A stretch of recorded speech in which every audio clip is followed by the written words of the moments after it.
Buenas tardes, hermanos. Es tiempo de meditar en la palabra de Dios y voy a empezar con una proclama de fe.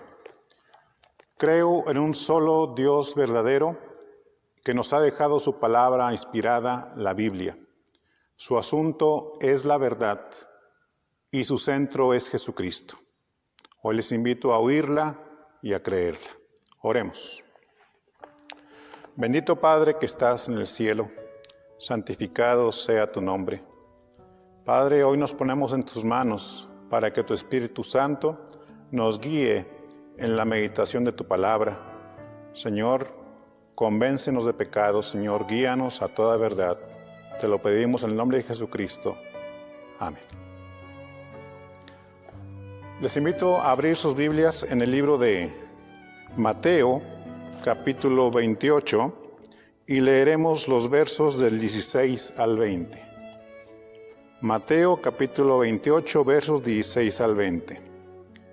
Me voy a permitir leer esta porción de la palabra de Dios que dice: Pero los 11 discípulos se fueron a Galilea, al monte donde Jesús le había ordenado, y cuando le vieron, le adoraron, pero algunos dudaban. Y Jesús se acercó y les habló diciendo: Toda potestad me es dada en el cielo y en la tierra. Por tanto, id y haced discípulos a todas las naciones, bautizándolos en el nombre del Padre y del Hijo y del Espíritu Santo, enseñándoles que guarden todas las cosas que os he mandado. Y he aquí, yo estoy con vosotros todos los días hasta el fin del mundo. Amén. Como ya hemos predicado en ocasiones anteriores, ese Dios verdadero del cual hablamos fue quien creó este universo y por lo tanto el planeta en que habitamos y todos los seres vivos que en él estamos. Les dio a nuestros primeros padres, Adán y Eva, todo lo necesario para ser felices, para tener una vida perfecta. No había temores, no había tristeza, no había dolor y sobre todo había una comunión perfecta entre Dios y los primeros padres. Esa comunión perfecta aseguraba una vida de paz, una vida de alegría, y donde Adán y Eva iban a estar ocupados en servirle y adorarle al Señor. Dios les mandó antes de que ellos pecaran: llenen la tierra y gobiernenla, administrenla. Todo esto iba a ser en un ámbito sin pecado. Y la verdad, imaginar lo que hubiera sido poblar este mundo, que la raza humana, Adán y Eva, empezaron a poblar este mundo, pero sin la presencia del pecado, la verdad excede nuestra imaginación. De hecho, nuestras mentes que están ya infectadas, influidas por el pecado que ahora tenemos, pues no podemos imaginarlo. Pero la verdad hubiera sido algo maravilloso y algo glorioso. Pero sin embargo, como ya sabemos la historia, Adán y Eva cayeron en pecado. Dejaron de entrar el pecado a este mundo por decidir no creerle a Dios y creerle al diablo. Y las consecuencias fueron graves y fueron inmediatas, empezando por Adán y Eva y después extendiéndose a toda la creación. Toda la creación fue perfecta en su momento. Fue perfecta. Todo funcionaba adecuadamente. Todo estaba bien balanceado. Pero el pecado entró al universo y empezó a caer, a descomponerse, a fallar. Todo esto a raíz del pecado que Adán y Eva dejaron de entrar en sus corazones y que afectó toda la creación. Pero Dios, que es rico en misericordia, por su gran amor con que nos amó, preparó un plan preparó un plan y empezó la ejecución para rescatar a la humanidad y reconciliar consigo mismo, o sea, con Él, al género humano, que por herencia fuimos contaminados por el pecado. De hecho, precisamente en nuestra cultura celebramos 12 eventos muy importantes de ese plan. Ya sabemos que desde que Adán y Eva pecaron, Dios prometió restaurar la comunión.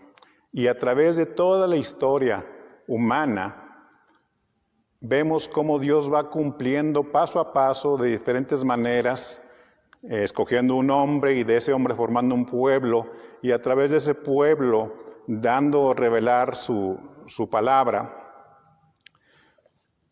Dios ha tomado el control de la historia para ir cumpliendo su plan en su momento. Y hay 2 eventos muy importantes que en nuestra cultura occidental celebramos. Y esto es precisamente hace un mes que celebramos la Navidad, la encarnación del Hijo de Dios. Que el Hijo de Dios se hiciera hombre, tomara forma de hombre para venir a rescatarnos. Ese es un evento. Y el segundo es precisamente la semana en que recordamos la muerte de nuestro Señor Jesucristo en el Calvario. Son 2 eventos muy importantes en el plan de Dios. Cuando Cristo murió en la cruz, cumplió la expiación por los pecados de toda la humanidad y por consiguiente murió, pero también resucitó en el Domingo Glorioso. Estos pasos fueron la parte central en el plan de Dios, y ahora con la lectura que hemos hecho de esta porción de Mateo, estamos viendo el siguiente paso. De hecho, en lo que hemos leído hoy, estamos viendo el último día del ministerio terrenal de Jesucristo aquí en la tierra. Cristo se aparece a sus discípulos en ese monte y les da su último discurso antes de ascender a la gloria, dando por terminado el ministerio terrenal, pero anunciando el comienzo de una nueva etapa en el plan de salvación de Dios. La etapa de la iglesia o la era de la iglesia, que de hecho es la última etapa en el plan de salvación de Dios para la humanidad. Ya que si nosotros vemos más adelante en el libro de Hechos, en el primer capítulo, vemos que cuando Cristo termina de hablar con sus discípulos, dice que se empezó a elevar. Empezó a elevarse delante de ellos y fue finalmente ocultado por una nube de sus ojos. Cuando los discípulos seguían viendo al cielo, tratando de encontrar a Jesucristo, que ya no lo podían ver, se les acercaron unos ángeles y les dijeron: varones galileos, ¿por qué estáis mirando al cielo? Este mismo Jesús que ha sido tomado de vosotros al cielo, así vendrá, como le habéis visto ir al cielo. Entonces, cuando Cristo ascendió, dio pie a la siguiente etapa en el plan de salvación. Y esta es la etapa que estamos viviendo, la etapa de la iglesia, la era de la iglesia, que terminará cuando, dicen los ángeles, ese mismo Jesús volverá. Así como le habéis visto ir al cielo hoy, un día le veréis regresar del cielo. Así que el último paso es el regreso de Jesucristo en plena gloria. Toda persona le verá, todo ojo le verá, lo cual dará lugar a los últimos eventos previos a que todo el mundo de Dios, formado por una multitud incontable de personas, que todo el pueblo de Dios, formado por una multitud incontable de personas procedentes de toda tribu, de toda lengua, todo pueblo y toda nación, entren al cielo. Después de que Cristo venga, ya será el inicio de la gloria para su iglesia. Lo que sigue después de que entremos a la gloria no se puede explicar. Eso excede, o no hay palabras terrenales para poder explicar, ni ideas tampoco, para poder explicar lo que sucederá en la gloria. Así que mis queridos hermanos, hermanas, estamos viviendo el tiempo de la iglesia, la era de la iglesia, formada por personas rescatadas y transformadas por el poder del Evangelio. En este pasaje encontramos varias ideas que nos hablan de cómo fue planeado por Dios esta etapa. La iglesia es un plan de Dios, es una idea de Dios, un diseño de Dios. Él preparó todo cómo se iba a ejecutar en este tiempo las cosas, y Él, como vamos a ver, nos dio todo lo necesario para que la iglesia cumpliera su propósito en el plan que Él había previsto. Vamos a ver entonces las ideas que en este pasaje se nos dan. Dice el verso 16 nuevamente: pero los 11 discípulos se fueron a Galilea, al monte donde Jesús les había ordenado. Los 11 discípulos. ¿Y qué es discípulo? Bueno, discípulo es una persona que sigue a un maestro, una persona que apoya las ideas de un maestro. Nosotros como creyentes fuimos alguna vez personas comunes que no éramos discípulos, pero la persona común, cuando reconoce su necesidad de salvación y pone su fe en Jesucristo como su sustituto delante de Dios, comienza su vida como un discípulo de Cristo. Un discípulo de Cristo. No somos discípulos de ideas, no somos los discípulos de hombres, no somos seguidores de organizaciones, sino seguidores de Cristo. Así que este conjunto de creyentes, este conjunto de personas que han puesto su fe en Jesucristo, son el conjunto de hombres que han sido transformados por el poder del Evangelio. Como dice ahí en la Escritura, de modo que si alguno está en Cristo es nueva criatura. Las cosas viejas pasaron, todas son hechas nuevas. Son nuevas criaturas, todos los que han puesto su fe en Jesucristo para salvación. La iglesia entonces está formada por seguidores de Jesucristo. No seguimos ni ideas, ni instituciones, ni personas. Seguimos a Jesucristo, el Hijo de Dios. Y todas estas personas que creemos así, pasamos a formar parte de la iglesia contemporánea que Dios tiene distribuida en todo el planeta actualmente.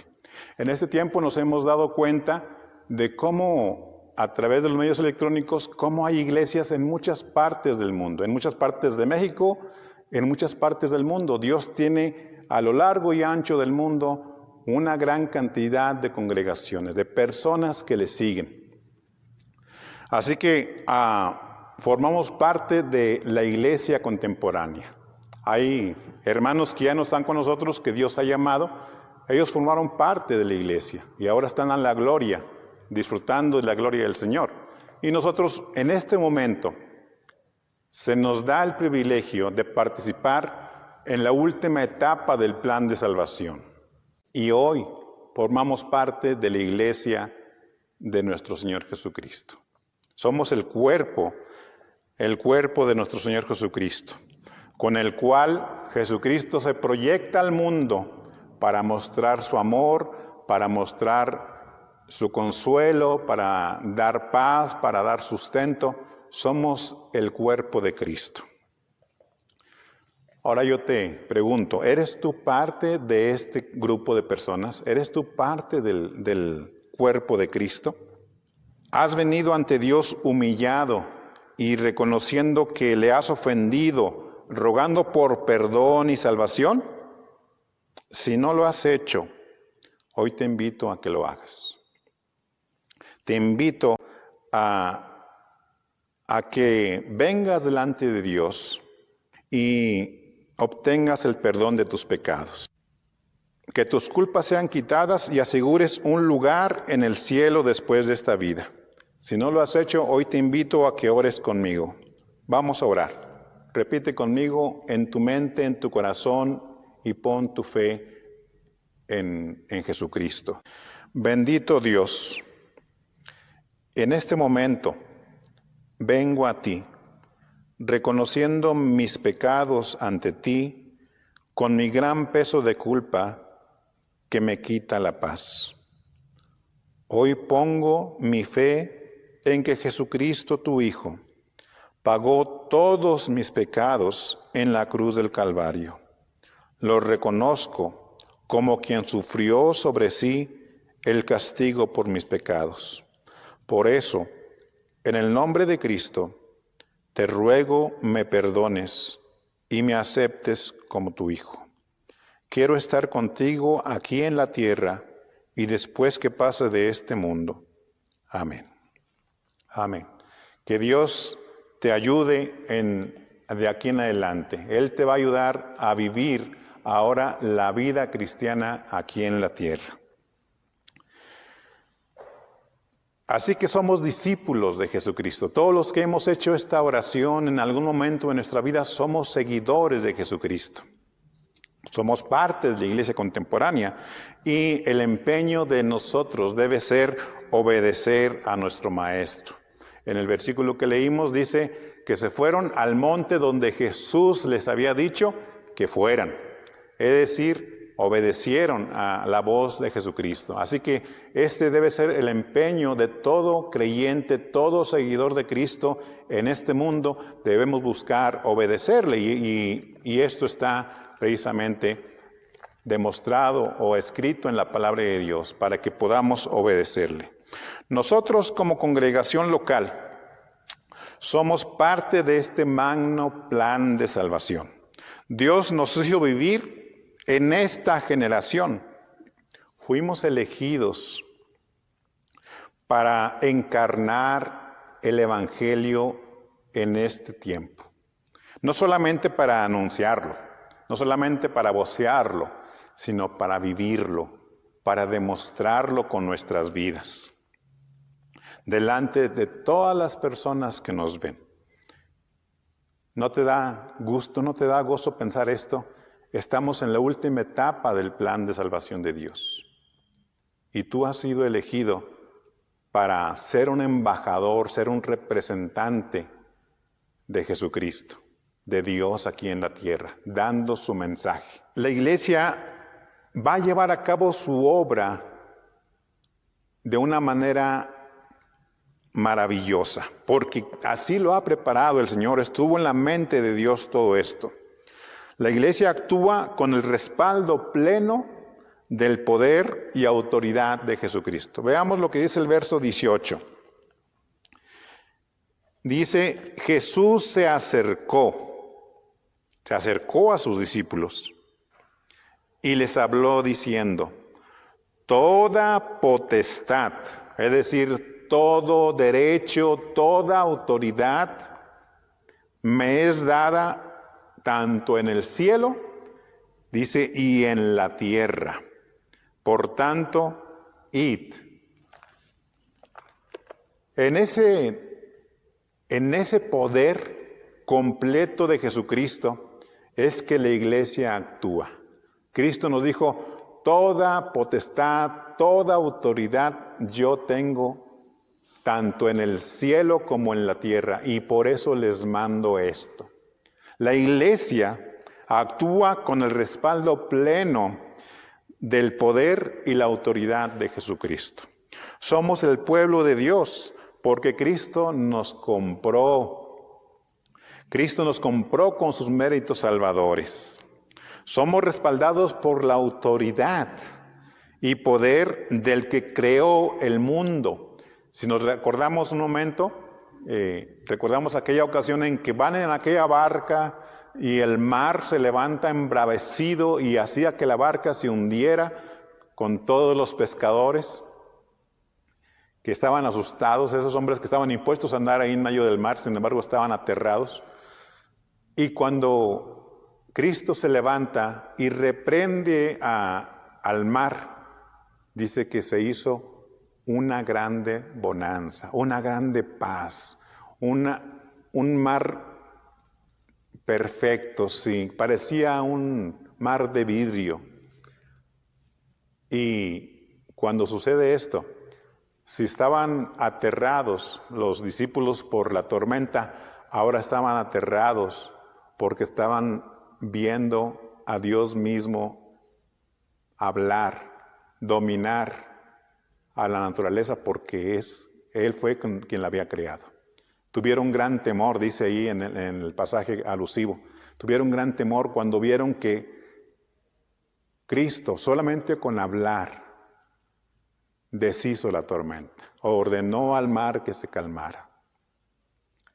Así que ese poder que tiene Jesucristo sobre este mundo y sobre todas las cosas, ese poder es el que respalda las actividades, la obra de la iglesia aquí en la tierra.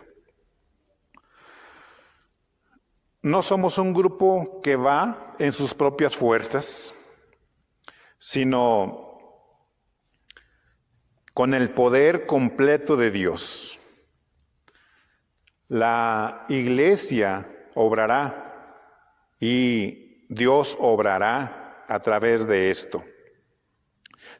El poder de Dios se manifestará en lo que la iglesia hace cuando estamos acordes a la voluntad de Dios. Todo el poder, toda la autoridad de Jesucristo nos respalda. Dios dice que dio a Jesucristo un nombre que es sobre todo nombre. Sobre todo nombre, es decir, el nombre más alto que alguien pudiera tener, lo tiene el Hijo de Dios. Dios se lo dio. ¿Para qué? Para que en el nombre de Jesús se doble toda rodilla de los que están en los cielos, pero también de los que están en la tierra. Y toda lengua confiese que Jesucristo es el Señor, es el dominador, es el que tiene el control de todas las cosas y se merece toda la gloria, para la gloria de Dios Padre. Y la iglesia es enviada a trastornar al mundo con el Evangelio de Jesucristo. Dice el verso 19 y 20, por tanto, id y haced discípulos a todas las naciones, bautizándolos en el nombre del Padre, del Hijo y del Espíritu Santo, enseñándoles que guarden todas las cosas que os he mandado, y he aquí yo estoy con vosotros todos los días hasta el fin del mundo. Imagínense, Cristo está diciendo, acaba de decir, toda potestad me es dada en los cielos y en la tierra. Y luego dice, por tanto, id. Es decir, es una orden que tú y yo vayamos, que la iglesia vaya y haga esta obra que el Señor nos está pidiendo. Id por todo el mundo y predicad el Evangelio.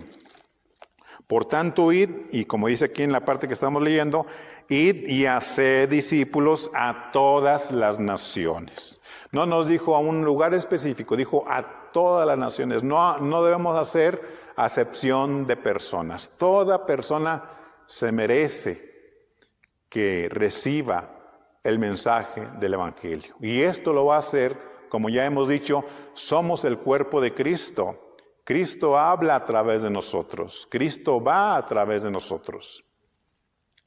Por tanto, id y haced discípulos. Si Cristo acaba de decir que tiene toda la potestad, entonces esto que está diciendo aquí es una orden. Id y haced discípulos. Esto es llamar a las personas a que dejen su forma de vivir y se conviertan en seguidores de Jesucristo. Y así reconciliarse con Dios. Llamamos a las personas para que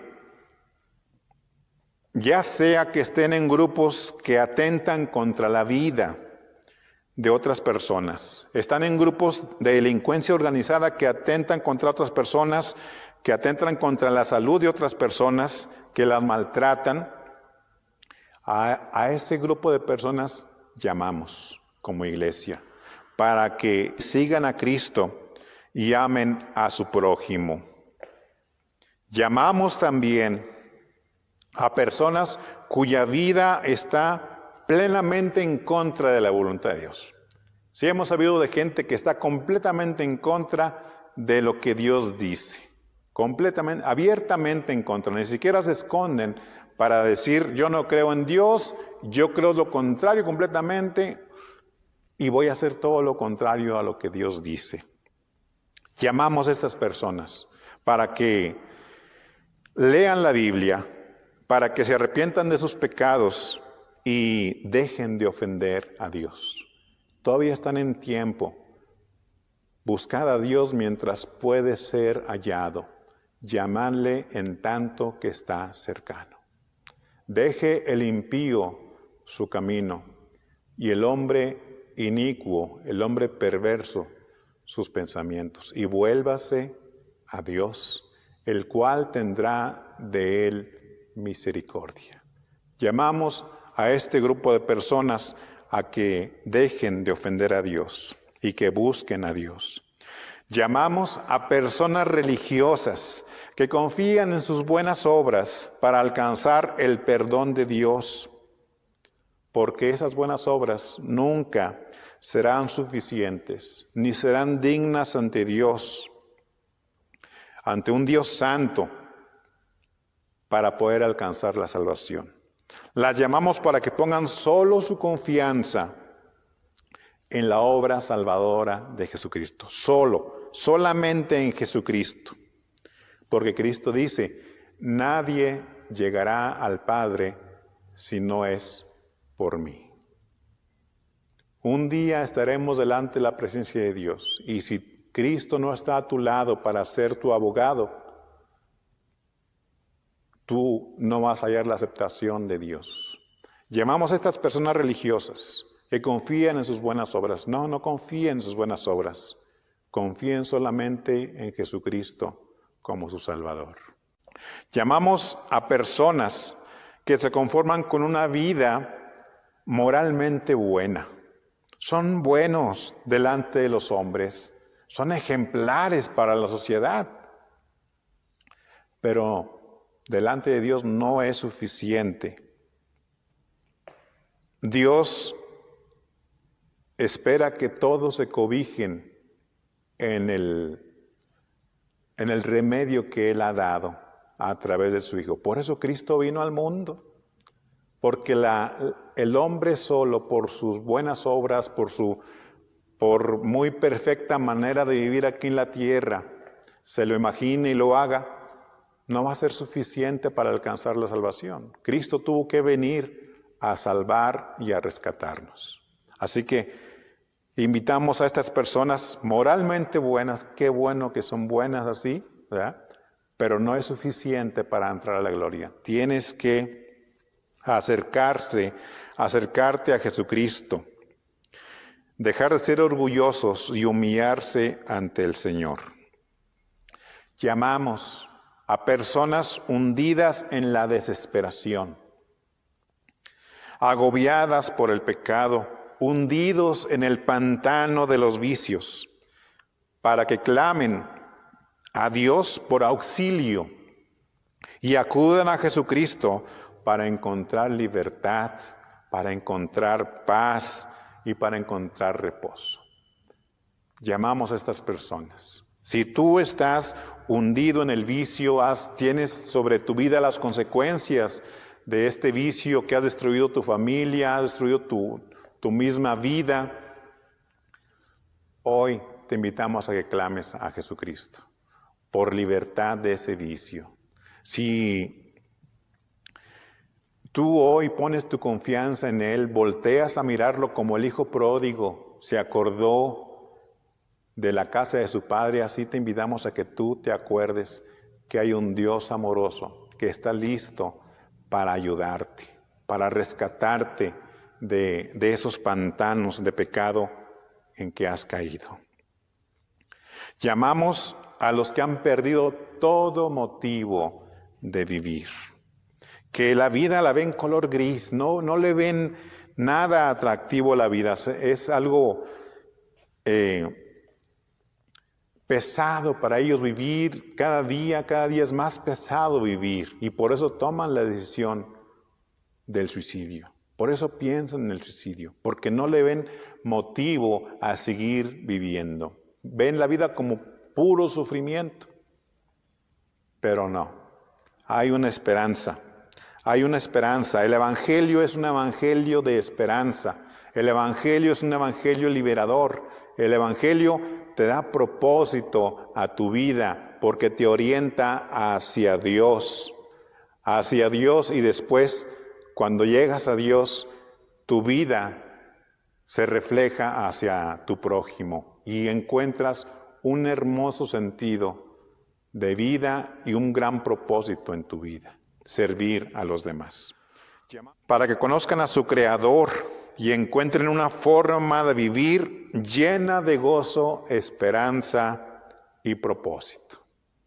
Si tú estás así, te invitamos a que busques un creyente y le pidas que ore por ti y te enseñe cómo hablar con Dios y cómo venir a tener comunión plena con nuestro Dios a través de Jesucristo. Llamamos a personas positivas. Son gente muy positiva que viven la vida enfocadas en cosas buenas, pero que no se preocupan por el destino de sus almas. Solo les interesa esta vida. Les interesa vivir la vida de la mejor manera en cuanto a comodidades, en cuanto a evitar problemas, pero no se están preocupando por su destino eterno. Llamamos a estas personas a que se preocupen por sus almas, para que se den cuenta del peligro en que están y clamen a Dios por salvación oportunamente. Buscad a Dios. A todos estos grupos de personas les decimos: busquen a Dios hoy, que puede ser hallado. Llámenle a Dios, clamen a Dios, porque Él está cercano y Él está dispuesto a perdonar. Está dispuesto a perdonar.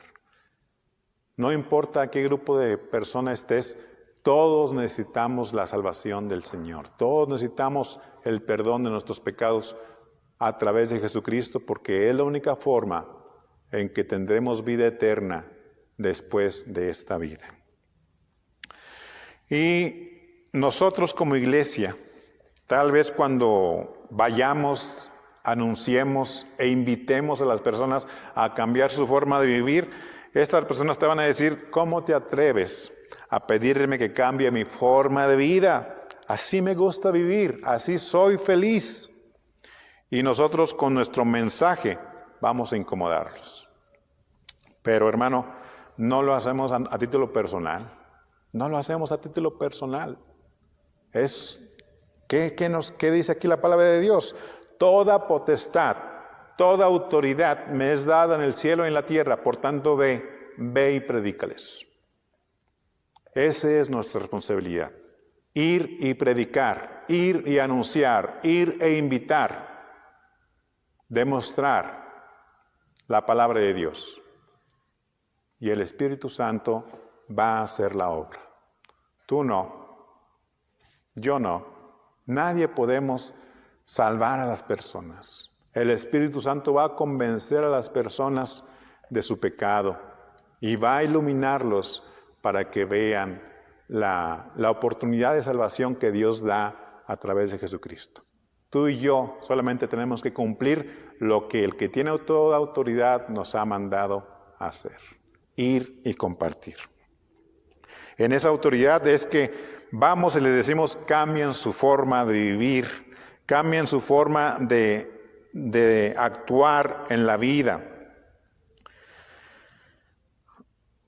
Este evangelio de veras es para estrujar al mundo. Desde el inicio fue que trastornó la vida de la era apostólica, se proyectó y hubo tal impacto en la sociedad que decían, estos que trastornan el mundo han venido ya a esta ciudad. Hermano, que Dios haga esto en nuestra ciudad, que nosotros como iglesia impactemos nuestra ciudad y digan, estos están trastornando nuestra ciudad, pero trastornándola para bien, porque muchas personas van a venir al conocimiento de Cristo, va a haber reconciliación familiar, va a haber unidad familiar, va a haber menos delincuencia y va a haber más muestras de amor en nuestra sociedad a través de la predicación del Evangelio que transforma las vidas. Seguramente el Espíritu Santo hará su obra en el corazón de las personas, pero si no se les predica, no habrá oportunidad para muchos, porque la fe viene por el oír la palabra de Dios. Querido hermano, hermana, oye este mensaje. Cristo dice, con toda esta autoridad yo te mando que vayas, que compartas. Como conclusión, los cristianos de hoy somos participantes en la última etapa del plan de salvación que Dios diseñó. Somos la iglesia, diseñada por Dios, comprada por Jesucristo. Valoremos nuestra posición, nuestra función en el mundo y consagrémonos al Señor. Ese es lo que debemos hacer primeramente. Consagrémonos al Señor, buscando ser usados por Dios. Consagrarnos a Dios debe ser nuestro empeño. Ese debe ser tu empeño y el mío. Consagrarnos cada día al Señor. Amarle sobre todas las cosas. Antes que cualquier cosa debe estar el Señor. Amarle en espíritu, en alma y en cuerpo. Cuando esto hagamos, Él pondrá en nuestros corazones amor por las almas, pasión por trabajar en la obra de Dios. No puede haber esto si primero no nos consagramos a Él. Es lo esencial, que tú y yo en nuestra vida personal, en nuestro íntimo, de nuestro corazón, de nuestro pensamiento, busquemos al Señor, le amemos, nos consagremos a Él, busquemos vivir una vida agradable delante de Él. Cuando esto hacemos, Dios nos preparará para poder amar a las personas, vivir en la obra de Dios con pasión y en las oportunidades que surjan. Dios soltará tu lengua para poder compartir el Evangelio. Dios te bendiga.